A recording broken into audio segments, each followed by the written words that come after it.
사랑하는 성도님들, 정말 감사합니다.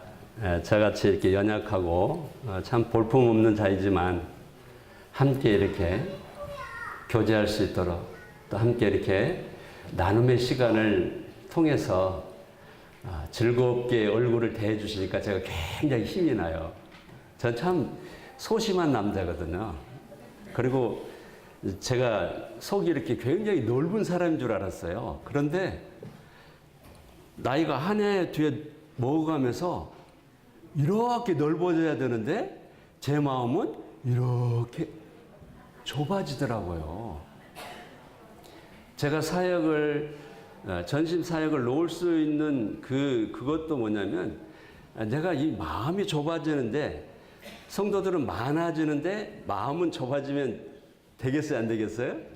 감당 못 하잖아요. 그래서 내 분량대로 딱 이렇게 주님이 허락하신 대로 딱 놓을 수 있는 용기를 얻게 되었습니다. 그래서 주님을 위해서 사는 저희들이, 우리는 하나님의 동역자고 교회의 지체고 교회의 진리의 기둥과 터라는 것을 우리 명심해야 됩니다. 내가 정말 이 교회의 기둥으로 서 있는가, 아니면 지금 밭의 역할을 하고 있는 것인지, 무엇을 하고 있는지 나 자신을 알면요, 힘이 나서 교회에 오지 말라고 해도 적극적으로 참여하는 사람이 돼요. 누가 오라, 오지 마라, 이거가 문제가 아닙니다. 그래서 먼저 나 자신을 일깨우는 거예요. 저 따라서 좀 앞에 서 있으니까 제가 어쩔 수 없이 시키면 다 합니다. 손을 한번 들어보십시오. 나는 하나님의 동역자다. 나는 하나님의 사역자다. 예. 앞에 있는 장로들이나 집사만 사역자가 아니라 내가 사역자라는 것을 인식해야 돼요. 교회가 누구의 것입니까?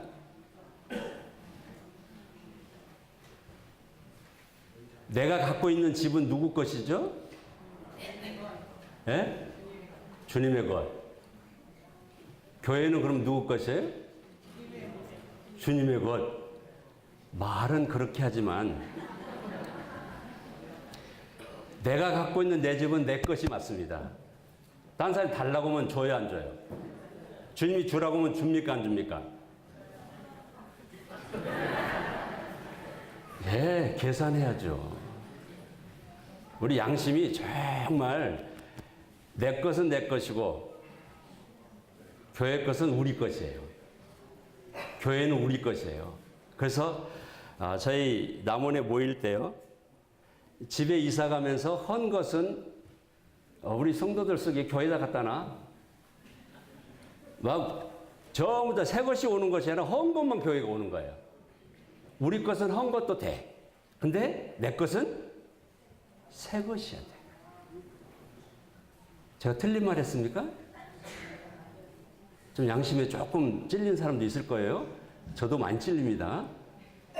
왜 그러느냐면요, 진짜 하나님의 교회가 내 몸이고 내 것이라는 것을 인식 않고 있는 거예요. 그래서 바울 사도가 고린도 성도들에게 한 내용을 지금 우리 같이 한번 읽어보도록 하겠습니다. 고린도서 3장을 한번 보세요.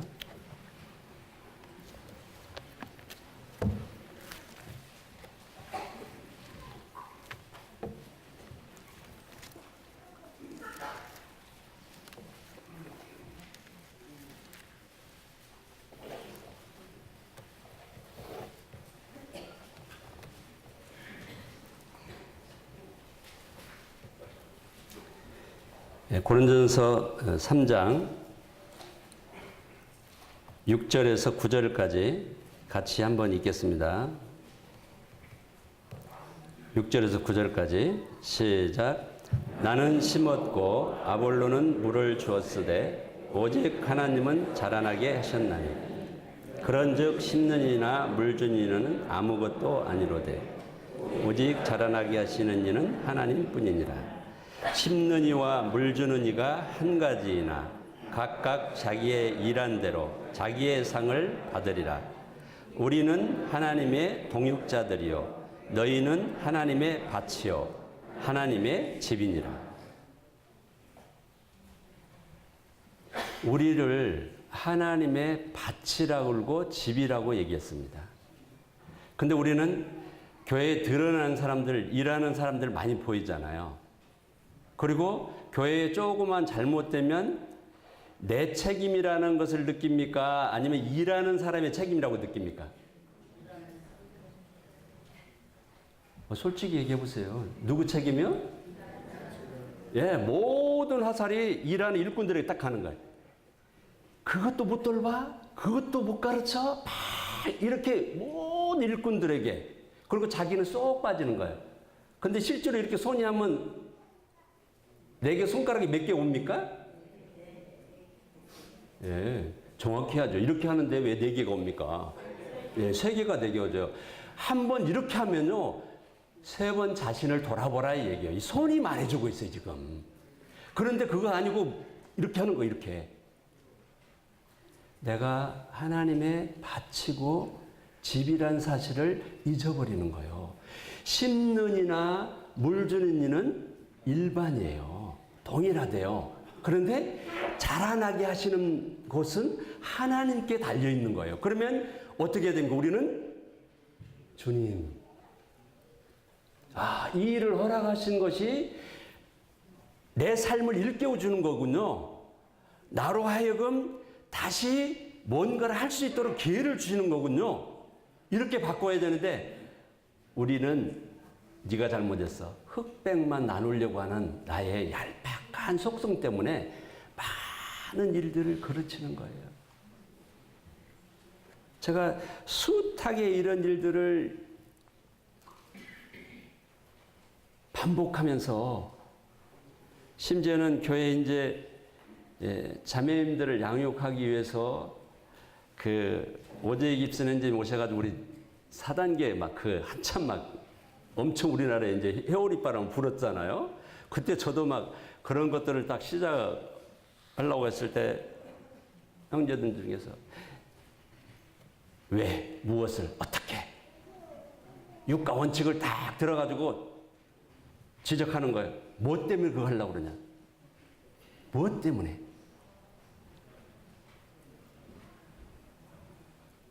그래서 제가 알았습니다. 그리고 저만 했어요.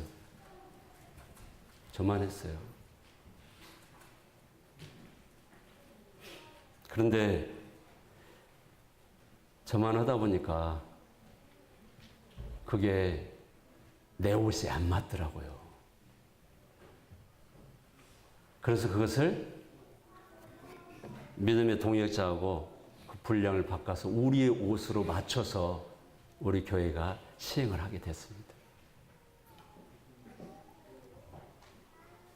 말씀이 들려지면 우리는 베레아 사람처럼 말씀이 그러한가 하여 더 말씀에 치중하는 것이 아니라 그 말씀을 쪼개고 또 쪼개고 쪼개고 또 쪼개게 해서 나에게 필요한 것만 딱 갖는 거예요. 그러니까 내 속에 있는 성령님께서는 하나님이시기 때문에 바울 사도가 고백한 것처럼 내게 능력 주시는 자 안에서 내가 모든 것을 할 수 있느니라는 고백이 나오게 만들 수 있는 거예요. 누구나. 내 속에 있는 성령님은. 그런데 그 성령님을 나는 줄이고 또 줄여서 결국엔 내 힘이 성령을 누르고 있는 거예요. 그래서 동역자로 나오는 것이 아니라 하나님의 집에서 동역자가 아니라 늘 어떤 모습으로 드러나냐면 방해자로 드러날 때가 너무 많은 거예요. 그래서 주님은 자기 일을 잘하는 사람을 보면 우리가 즐겁습니까? 안 즐겁습니까? 자기 일 잘하는 자녀들 보면 즐거워요? 안 즐거워요? 제가요, 우리 집에 신발을 이렇게 들어가면 신발이 가지런히 놓여 있는 때가 많습니까? 따로따로 있을 때가 많습니까? 어떻게 신발이 묘하게 하나는 입구에 있고 하나는 밖에가 있어요? 그리고 화장실에 들어가면 화장실 안에가 한쪽 있고 화장실 밖에가 한쪽 있어. 그럼 애들은 이러고 갔다는 거, 이러고. 그걸 많이 봐요. 저는 볼 때마다 그것을 바르게 놓습니다. 그런데 어느 날인가 4살짜리 우리 손녀가 신발을 놓는 거 이렇게. 그냥 제가 박수를 쳐서 그 아이를 막 안아줬어요. 그냥 너무 막 좋아서. 그 아이가 누구를 위해서 그랬을까요? 예, 할아버지한테 사랑받고 싶어서. 할아버지 사랑을 결코 누구한테 안 뺏기려고. 그래가지고 우리 딸의 손녀가 4명이라는데 4명이 오니까 유치원도 안 가려고 할아버지 옆에가 있어요. 그 4명한테 안 뺏기려고. 제가 여기서 배운 것이 뭔 줄 아십니까? 하나님 사랑한다고 그러고 하나님 사랑받기를 원하는 우리들이 아이가 할아버지 사랑받기 신발 정리하는 이 모습, 이것도 않는 거예요. 그러면서 어떻게 동역자라고요? 입술로만 가르친다고요? 결코 미치지 않는 거예요. 그래서 자기 관리. 내가 하나님을 뜨겁게 사랑하도록 만드는 거예요. 다른 거 아니에요. 부부싸움 한다고요? 나하고 지금까지 살아준 것만 해도 사랑할 수밖에 없는 거예요. 나를 괴롭히는 남편이든지 나를 괴롭히는 아내이든지 문제가 아니에요. 문제는 내게 있는 거예요. 내가 하나님이 예수 그리스도를 통해서 나에게 베푸신 그 놀라운 사랑을 뜨겁게 간직하면요, 고주망청이 된 남편 이쁘게 보여. 저런 남편도 있는 것만 해도 감사하지. 그래야 함께 해준 것만 해도 얼마나 감사하냐. 주님 감사합니다. 그러나 주님, 저도 나랑 같이 주님 사랑하고 예배하면 얼마나 좋겠습니까? 도와주십시오. 주님이 안 들어줄 수가 없는 거예요. 근데 맨날 푸념처럼 저 인간 언제나, 이거 제 속된 말을 하네요. 언제나 돌아올 거 하고 막 한탄하고 이러는데 그 한탄하는 시간에 기도하라는 거예요. 제가 이와 같이 기도를 강조하게 된 이유가 있어요. 어느 날인가 외국에서 한 부부가 저희 모임을 방문했습니다. 그래서 저희 모임에서 이렇게 말씀을 전하고 딱 끝난 후에 자매님 얘기도 듣고 싶습니다. 이게 막 우리 자매님들이 막 우르르 모여가지고 자매들하고 이제 막 이 얘기를 하는 중에 한 자매님이 그 자매님하고 상담을 좀 해야 되겠습니다. 저거 하니까 양이 좀 안 찼던 거예요, 이제. 그러니까 해야 되겠습니다 하고 딱 갔는데, 그 자매님이 그 자매에게 이제 얘기를 해주는 걸 제가 들었습니다.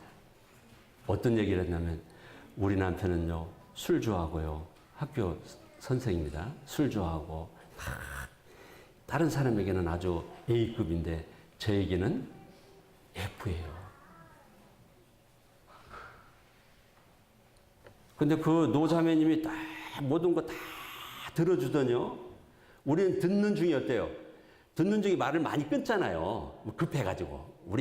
우리가 좀 막 성질이 좀 급하니까 얼른 그 사람 말도 다 끝나지도 않았는데 얼른 중간에서 가로채서 해결을 해주려고 그래요. 근데 말은 다 들어줘야 돼요. 어떤 사람은요, 다 오고도 끝털이에서 살짝 자기 얘기해요.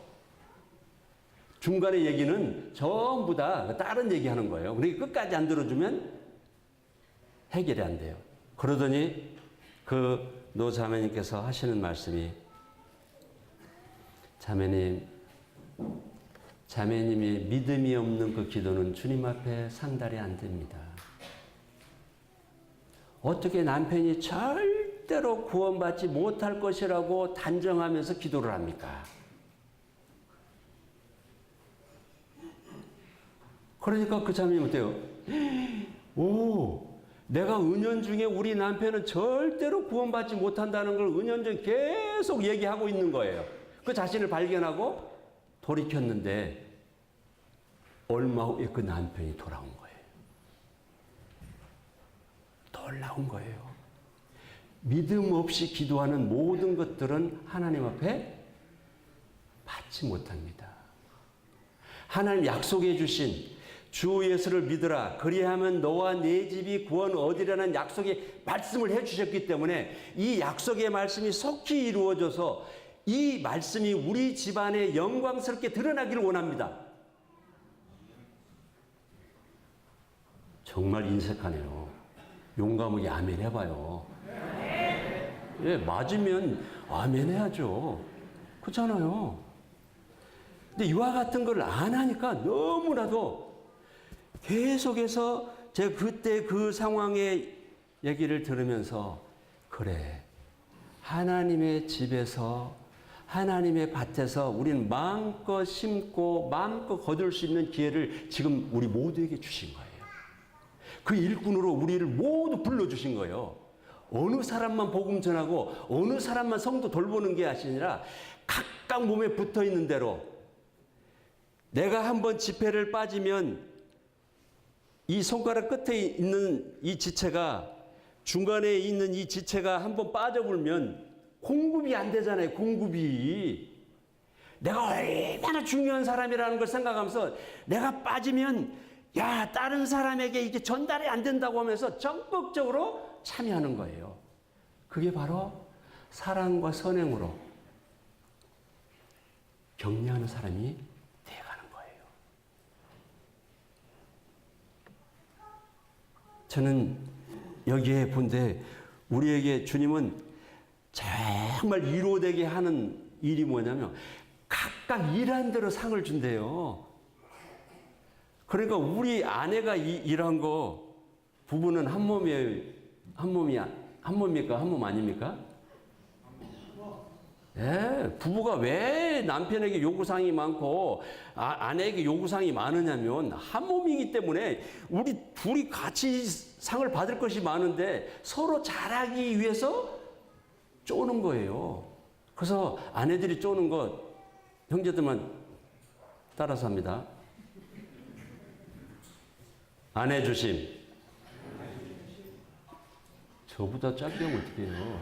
모든 형제들 다 장가 안 가는 형제들도 다 따라서 하셔. 아내 줄 것이니까. 장가 안 갈 거예요? 다 갈 거죠? 네. 아내 주심. 감사합니다. 정말 감사합니다. 네, 정말 감사합니다. 그러면요, 그 사랑스러운 사람이 막 쪼면, 저도 우리 아내가 어제 저녁에 선물 주고 오늘 또 이렇게 하는 거, 여보, 내 생각에는 은밀하게 주는 게 좋은 것인데, 우리 아내 생각하고 제 생각 틀리잖아요. 근데 제가 주님 앞에 상 바라는 것을 보기 때문에 하는 거라는 걸 우리 아내한테 일러주지 않았어요. 왜? 모두 있는 데서 일러주려고. 우리는 주님이 주시는 상을 소망해야 돼요. 그 상을 기대하고 어느 누가 방해를 해도 적극적으로 나에게 주는 일은 빼앗기지 말아요. 제가 어느 날 헌금을 하려고 다 가지고 가는데 미리 준비해서 봉투로 딱 넣어가지고 가잖아요. 근데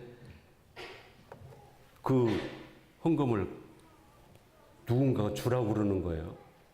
누군가가 주래요. 이거 갈등 생기잖아요. 보이는 앞에 있는 형제가 주라고 하면 줘야 됩니까? 안 줘야 됩니까? 돈 있는데 없다고 거짓말 할 수 있어요? 없어요? 갈등 생깁니까? 갈등 생기죠. 하나님께 율법에 매인 사람들은 고르반 하나님께 드린다고 하면 다 끝난 것처럼 그렇게 하는 것이 아니라 얼마나 급하면 헌금까지 자기에게 주라고 하는 거를 생각하면서 형제를 제가 주면서 얘기했습니다. 형제님, 대신에 그것으로 이득난 모든 것, 그것으로 유익을 얻은 모든 것은 교회에 드리십시오. 교회에 드리십시오. 그랬더니 그 형제가 참 부끄러워가지고 그 마지못해 받아가는데 그 후에 그 형제의 삶이 완전히 바뀌었어요. 내 앞에 있는 형제 자매가 정말 귀하고 존중이 여기는구나. 이것을 맛본 거예요. 하나님께 드리려고 하는 그 형제가 준비해 가지고 온 그것까지도 아낌없이 드리는 그 모습을 통해서 형제가 진정 사랑을 느낀 거예요. 사랑하는 형제자매들, 옆에 보이는 아내, 옆에 보이는 자녀, 옆에 보이는 성도를 내 마음을 다해서 사랑하지 못하면서 이 입술로만 사랑한다고 거짓으로 고백할 때가 얼마나 많았습니까? 그래서 지금부터 진실하게 하나님의 일꾼으로서 거짓이 없이 내 속에 있는 이 선한 양심이 일깨워주면 부끄러움도 개의치 않고 당당히 바울 사도가 베드로를 그냥 면전에서 그냥 면책한 것처럼 제 자신을 그렇게 면책하세요. 우리는 딴 사람만 막 못된 걸 책망하려고 하지만 정말 내가 주님 앞에 그와 같이 형제 자매들 앞에 그와 같은 것들을 나 자신을 먼저 면책하는 거예요. 그걸 통해 나 자신 면책. 나에게 하지 못한 모든 것들을 면책하면서 당당하게 주님 앞에 나가세요. 거리낄 것이 없습니다. 주님이 심고 물 주는 이 일을 부지런히 하기를 바랍니다. 저희 이제 시골에 살기 때문에 이번에도 여기도 서울에도 농사 짓는 분들이 있대요. 고추를 가져왔어. 아주 고추를 점심 때 맛있게 먹었습니다. 그래서 저는 고추를 키워봤지만 그렇게 맛있게 키워보질 못해가지고 이거 참 먹을 때마다 이게 매운나 안 매운나 했는데 맵지도 않고 참 맛있대요. 고추 하나를 키워도 멋지게 키워서 다른 사람에게 당당하게 이거 내가 키운 고추라고 이렇게 당당하게 주잖아요. 무슨 마음으로? 사랑하는 마음으로. 고추가 됐든 뭐가 됐든지 간에 내게 있는 것으로 마음껏 나누세요. 나누면요 풍성해집니다. 제가 하나님의 동역자로서 지금까지 나오면서 제 삶을 간략하게 조명하기를 원합니다. 구원받을 당시에 빚이 져 있었습니다. 그때 당시에 1,000만 원에서 10만 원 빠지는 990만 원이 빚이 져져 있어요. 지금은 990만 이거 아무것도 아니에요. 근데 제가 구원받을 당시에는 굉장히 큰 것이었어요. 이자가 그때는 은행 이자도 아니고 사람들 이게 생각해가지고 였는데 이자가 2부씩 줬어요. 그러니까 이자 잘 불어나는 거예요. 근데 주님이 제 빚을 탕감해 주셨는데 참 기가 막힌 방법으로. 남원에서 기혼자매 수양회 혹시 참여하신 분 계십니까? 남원에서 기혼자매 수양회를 할 때인데 그 강사님이 부부간에 숨기지 마십시오. 아내들이 남편 몰래 돈을 모으는 건 잘못됐습니다. 그러니까 어느 자매님이 남편 몰래 적금을 들었어요. 그래서 탈대가 된 거예요. 그런데 이제 이 말씀을 듣고 깨달으면 못해요? 남편에게 얘기를 해야 되잖아요. 그 남편이 그냥 세상에 우리 아내가 무엇이 부족해서 나 몰래 저축을 해? 막 화가 이렇게 났어요. 그런데 부부가 이제 화해를 하고 그러면 이 돈을 어디다 쓸까? 딱 하는데 형제님이 이건 없었던 걸로 하자. 저 우리 모임의 유형제가 빚에 쪼들리고 있는데 그냥 유형제 그 빚 갚는데 사용하도록 주자. 그래서 주님이 저의 빚을 일방에 딱 해결하도록 빚에서 해방되도록 딱 하니까 아이고 이 얼마나 어깨가 가볍든지요. 그래서 저는 제 마음속에 평생에 저 형제님이 뭘 도움을 요청하면 어느 곳에든지 간다. 그게 누구였냐면 서복주 형제님입니다. 서복주 형제님 자매님이 그와 같이 적금을 넣었다가 깨달고 결국엔 저에게 이제 돌아왔어요. 그래서 저는 서현님이 어떤 일을 하고 있는데 유형제 좀 와서 도와줘야 되면요. 저는 즉시 갑니다. 할 수만 있으면 내가 어떤 일이든지 미루고 즉시 가는 일이. 왜? 내 빚을 탕감해 주는 건 내가 죽는 날까지 잊을 수가 없어요.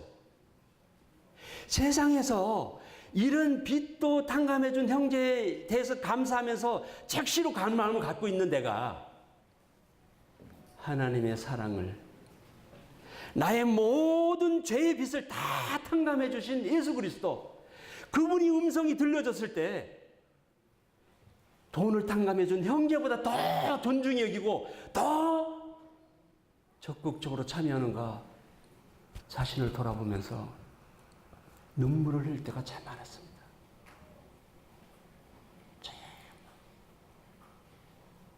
어느 사이인가 하나님 말씀을 두려워하지 않고 나의 생명의 주인이시오 나의 모든 것이 되시는 그분을 경히 여기는 마음을 가지게 될 때가 참 많더라고요. 그러니까 옆에 있는 성도를 존중히 여기는 것이 아니라 그냥 함부로 막 너 없어도 돼? 이것은 정말 그리스도 사랑을 알지 못하고 하나님 마음을 알지 못하는 거예요. 그래서 그와 같이 탕감을 받은 후에 제가 일을 더 열심히 하는 사람이 됐습니다. 더 열심히. 더 적극적으로. 이제는 빚 생각 안 해도 되잖아요. 이제 생각을 안 하니까 왜 그렇게 감사가 돼요. 그냥 여기에도 이자 주시는 형제님들 탕감 받을 날을 고대하면서 그 벗는 그날 통닭 파티 하셔요. 전 우리 가족과 통닭 파티 했습니다. 그리고 우리 자녀들에게도 이렇게 은혜를 입은 사람에게 너희들도 그 은혜를 잊지 말아야 된 것을 일러줬습니다. 일러줬어요. 내게 이루어진 놀라운 사실들을 감추지 마시고 당당하게 얘기해 주세요. 우리는 서로를 존중히 여기는 마음이 생깁니다. 제가 그렇게 탕감 받은 후에 이제 저희 35만 원 1년에 되는 집에서 이제 140만 원 묻고 주공 아파트, 정부에서 지은 아파트 있잖아요. 14평짜리 들어갔습니다. 우리 딸하고 아이들이 얼마나 감사한지 하나님 우리 기도를 들어줘서 감사합니다 하고 막 박수 치더라고요. 박수 쳐. 근데 그 140만 원도 없어가지고요. 그 돈을 어떻게 해야 될까 하고 막 고민하고 또 고민하고 있는데 어느 날인가 회계 집사가 주일날 오후에 봉투를 하나 주더라고요. 그래서 이렇게 봉투를 이렇게 끝을 좀 빼니까 뭐 일자 딱 써진 거 보니까 아, 이거 10만 원짜리구나. 가지고 그냥 주머니에 딱 놔가지고 그날 오후에 회갑이 된 성도 집을 가면서 회계 집사하고 이거 바꿔주라고 하고 이제 10만 원 받아가지고 축의금하고 이제 그 축하한다고 축의금하고 집에 돌아왔는데 이튿날 회계를 보는 형제가 전화가 왔어요. 형제님, 어제 나한테 준 그 수표가 그거 100만 원짜리인 줄 알고 줬습니까? 모르고 줬습니까? 제가 100만 원짜리인 줄 알고 10만 원 받겠습니까? 그러면서 형제가 나 시험 들 뻔했습니다. 90만 원 먹어도 되잖아요. 근데 시험 들 뻔했습니다 하고 그 회계를 본 형제가 그 돈을 돌려줬어요. 그 돈으로 주공아파트 들어가는데 해결이 됐습니다. 주공아파트에서 이제 5년 살으면 분양 받아야 되잖아요. 5년 살고 딱 분양 받는데 제가 형제들한테 참 미안했습니다. 분양 받을 돈이 있어야죠. 근데 어떤 형제가 저한테 와서 형님 얼마나 벌어놨습니까? 하는 거예요. 아이고 막 눈물이 나가지고 제가 얼마나 미안하든지. 근데 신기한 것은요. 저희 4층에 어느 자매님이 구원받았는데 제가 좀 전에 얘기했던 그 처음에 서두에 간증했던 그 자매입니다. 그 남편이 예수님 안 믿을 때요. 그 남편이 그 자기 아내한테 여보 우리 그 분양 받을 돈 있는데 야 저 밑에 목사 저 분양 받을 텐데 돈 없을 거 아니야. 이거 갖다 줘라. 50만 원을 안 믿는 남편이 50만 원을 갖다 줘라. 그러니까 성도들이 부끄러워요, 안 부끄러워요? 즉각적으로 분양받았어요, 그냥. 안 믿는 사람을 통해서라도 이렇게 하니까 성도들이 일깨운 거예요, 그냥. 마땅히 내가 해야 될 것인데, 안 믿는 사람들을 통해서 일꾼을 이렇게 공개하는 걸 보면서 그냥 그 즉시로 그냥. 그러니까 저한테 얼마 저축해놨어 했던 형제가 그 소리에 쏙 들어가 버렸어요. 하나님이요, 신기한 거예요. 그리고 제가 이제 우리 딸아이에게 중학교 들어가면 네 방을 하나 주마 했어요. 근데 아이가 이제 중학교를 들어가니까 방을 하나 주라고 한 게 방을 하나 주고 나니까 아들이 부부간에 잠자리도 못하게 꼭 중간에서 자네. 얼마나 밉던지 눈치도 없지. 그런다고 해서 쫓아낼 수도 없지. 그래서 방을 3개짜리를 얻어야 되겠다. 그래서 방 3개짜리를 주라고 기도하는데 그때 당시에 남은 시세가 3개짜리 방을 얻으려면 2,500만 원 있어야 됩니다. 근데 이 주공 아파트를 내어놨더니 얼마 준다고 하는 거니? 2,100만 원 준대요. 그거 얼마가 부족해요? 400만 원 부족하잖아요. 아이고 끙끙 앓다가 빚지지 말아야지. 내가 빚에서 해방된 사람이 또 빚지면 되겠냐. 그래가지고 끙끙 앓는데 남원에 현대 아파트가 새로 쳤어요. 근데 시내에다 전화했는데 이게 안 나가는 거예요. 23평짜리는 방이 3개더라고요. 근데 1,200만 원을 융자를 해주는데 안 나가니까 700만 원을 더 융자해요. 1,900만 원을 융자를 해주는 거예요. 그래서 여보 우리 저기 한번 도전해볼까? 해가지고 제가 우리 아내 보고 여보 그럼 23평짜리 우리 한번 들어가서 살자. 가지고 계산해보니까 1,000만 원이 모자라는 거예요. 1,000만 원이 모자라는 걸 끙끙 앓고 있는데 축협에 다니는 형제가 상무로 있는 형제입니다. 그 상무의 권한으로 마이너스 통장 1,000만 원짜리를 해주는 거예요. 그래가지고 그거 가지고 23평짜리 아파트에 딱 입주를 했습니다. 휘바람 불면서. 근데 1년 살으니까 이게 사람 사는 삶이 아니에요. 1,900만 원 이자 줘야지. 1,000만 원 이자 줘야지. 2,900만 원 이자 주니까 그 사역비 조금 받아가지고 이자 주고 나니까 먹고 사는 것이 정말 고달프더라고요. 그래서 딱 1년 되던 해에 아내 보고 여보 팔자. 똑같이 팔자. 그래가지고 파는데 프리미엄이 딱 붙어가지고 제가 한 것보다 딱 1,000만 원을 주님 더 벌게 해주셨어. 그래가지고 그 돈으로 전세를 들어갔습니다. 놀랍잖아요. 그런데 이제 그해 IMF가 돼가지고는 완전히 사람들이 그냥 엄청나게 괴로울 때 IMF 되기 3개월 전에 파는 거예요. 주님이 그와 같은 일을 하는 걸 보면서 제가 어떻게 해야 주님은 나를 위해서만 그러냐?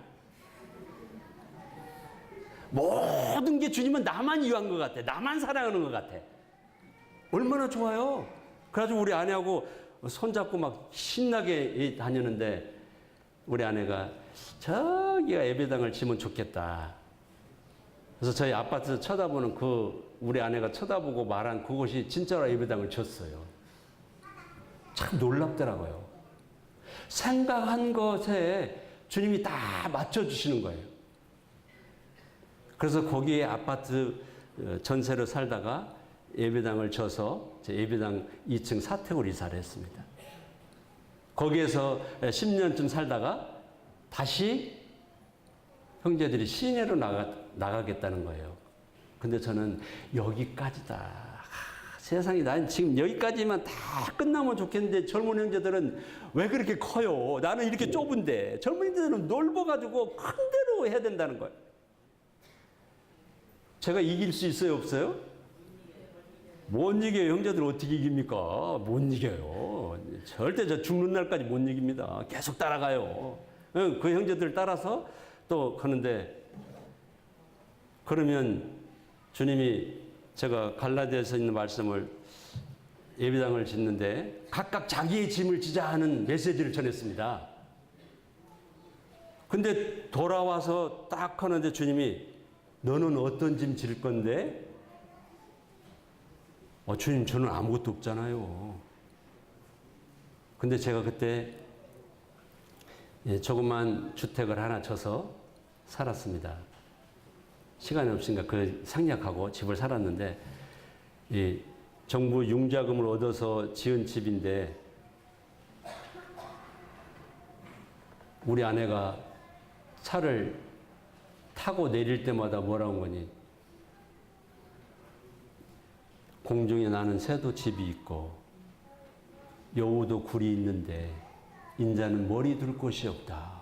이 말씀 자꾸 외우는 거예요. 그래서 여보, 집 팔아? 이게 팔재요. 당신 좋을 대로. 지금까지 우리 아내가 반대를 한 적이 없어요. 제가 하는 대로 다 따라와요. 그래서 제가 사는 집을 딱 계산하니까 5천만 원 헌금할 수 있더라고요. 그래서 각각 자기 짐을 지자 한다고 나는 5천만 원이거나 그래서 5천만 원 헌금을 했습니다. 그 집을 팔아서. 그랬더니 놀라울게요. 그 다음 주에 5천만 원이 또 나오더라고요. 제가 드리니까 내가 깨달은 것을 행동으로 옮기니까 다른 성도도 그 마음을 맞춰서 하는 거예요. 근데 우리는 늘 다른 사람, 돈 있는 사람들 쳐다보잖아요. 자꾸. 이것은 하나님과 동역자가 아니에요. 나에게 주어진 본받, 나를 사랑하신 그 주님을 생각하면서 그 주님에게 드리는 거예요. 형제에게 주는 게 아니에요. 그래서 제가 그 집을 팔았는데 이 소식을 우리 믿지 않는 여동생이 오빠 집 졌다면서 한번 구경하자. 그러니까 재빠르게 우리 또 막내 동생이 있다가 오빠 집 팔았어. 왜? 교회에다 줬대. 그 소리를 들은 여동생이요. 너무 감동이 돼가지고 3일 밤을 잠을 못 잤대요. 그러면서 전화 왔어요. 오빠, 그 집 도로 사면 안 돼? 사면 좋지. 내가 돈 줄 테니까 사봐. 그래서 그 집을 도로 물렸습니다.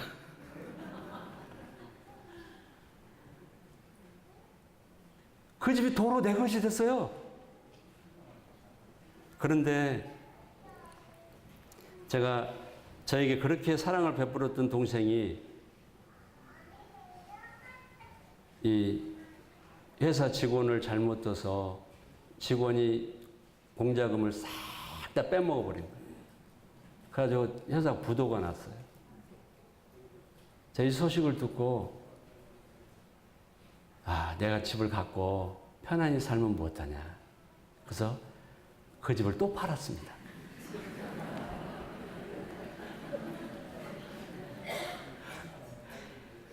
동생이 또 돌려줬어요. 근데 그 소식을 듣고 우리 아들도 정신 차렸어요. 우리 아버지 집도 없이 사는구나. 이거 이제 머지않아서 뺏기겠구나. 근데 그 집을 서울에 사는 저 제주도에서 만난 형제가 서울에서 지금은 살아요. 근데 그 형제가 내 이 소식을 듣고 형님 그 집 내가 살게요. 그러면서 그 돈을 나한테 터준 거예요. 명의도 한 번도 안 바뀌고 명의 그대로 해가지고 지금까지 제가 살고 있습니다. 이게 누가 하는 거예요? 결코 일꾼을 부끄럽게 하지 않아요.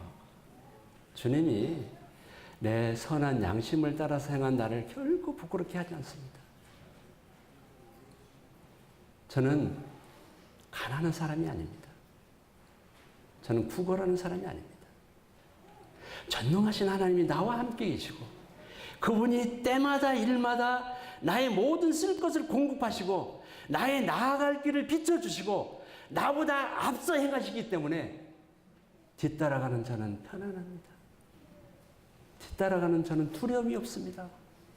뒤따라가는 저는 하나님의 일꾼으로서 하나님의 동역자로서 멋지게 살 수 있는 힘이 있는 거예요. 빌립보서 말씀 보겠습니다.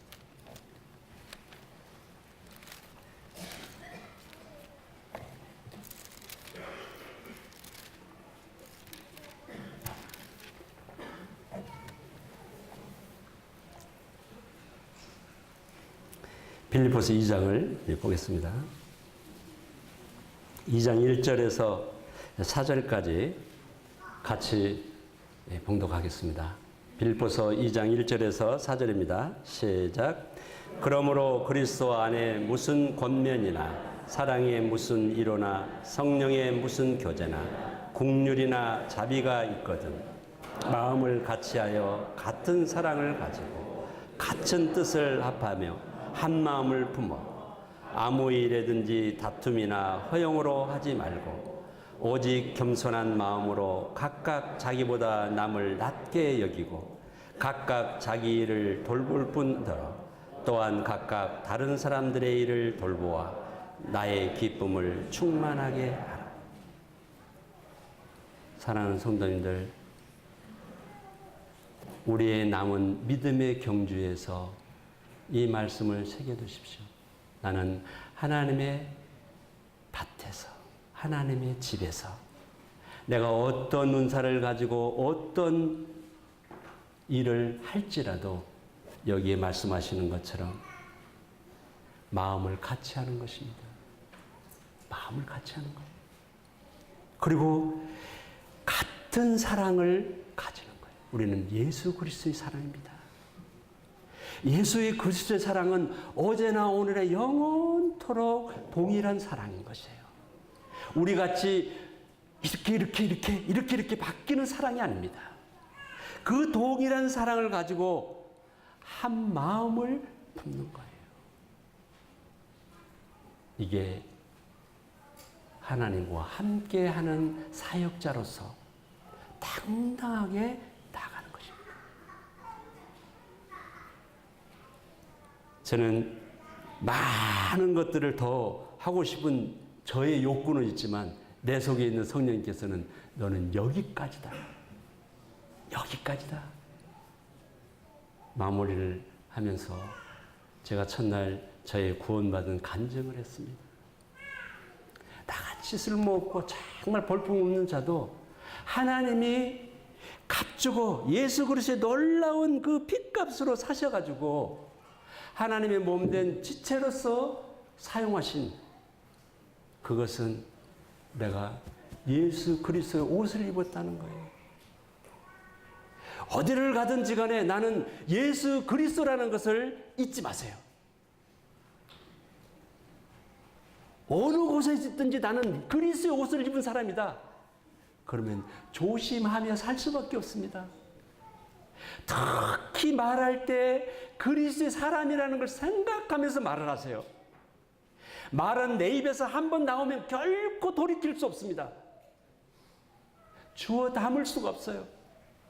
내 입에서 나가는 말이 어느 성도에게는 비수처럼 찔려가지고 일평생 고생할 수도 있습니다. 그렇기 때문에 말하기 전에 나는 그리스도다. 나는 그리스도의 일꾼이다. 나는 그리스도의 사람이다. 그리스도의 사람은 그리스도의 사람을 존중히 여겨줍니다. 나보다 밑으로 놓고 보는 것이 아니라 항상 존경합니다. 옆 사람을 한번 보면서 존경합니다. 한번 합니다.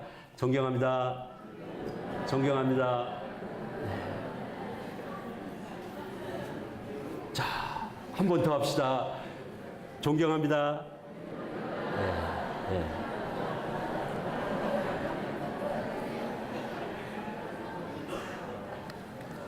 우리가 위기가 올 때도 다른 것을 바라보지 마세요. 신앙생활에 때로는 성도를 통해서, 때로는 이웃을 통해서, 때로는 가족을 통해서 나의 신앙생활을 하지 못할 때가 많습니다. 저도 연약할 때는 우리 아내한테 에이 교회 안 가. 이런 행정들 있죠. 저 그랬어요. 아내한테 에이 교회 안 가. 이 뭐 교회 안 가는 게 무기인 줄 알았어요. 근데 그리스도의 사랑을 하는 게 무기가 아니라 내가 적극적으로 가야 될 내 것이더라고. 깨달은 날이 와요. 천하의 범사가 다 기한이 있고 때가 있다고 하지 않습니까?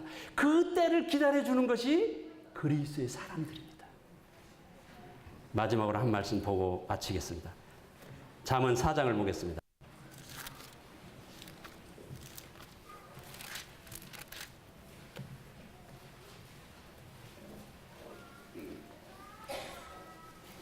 잠언 4장 13절 말씀 함께 읽겠습니다. 시작.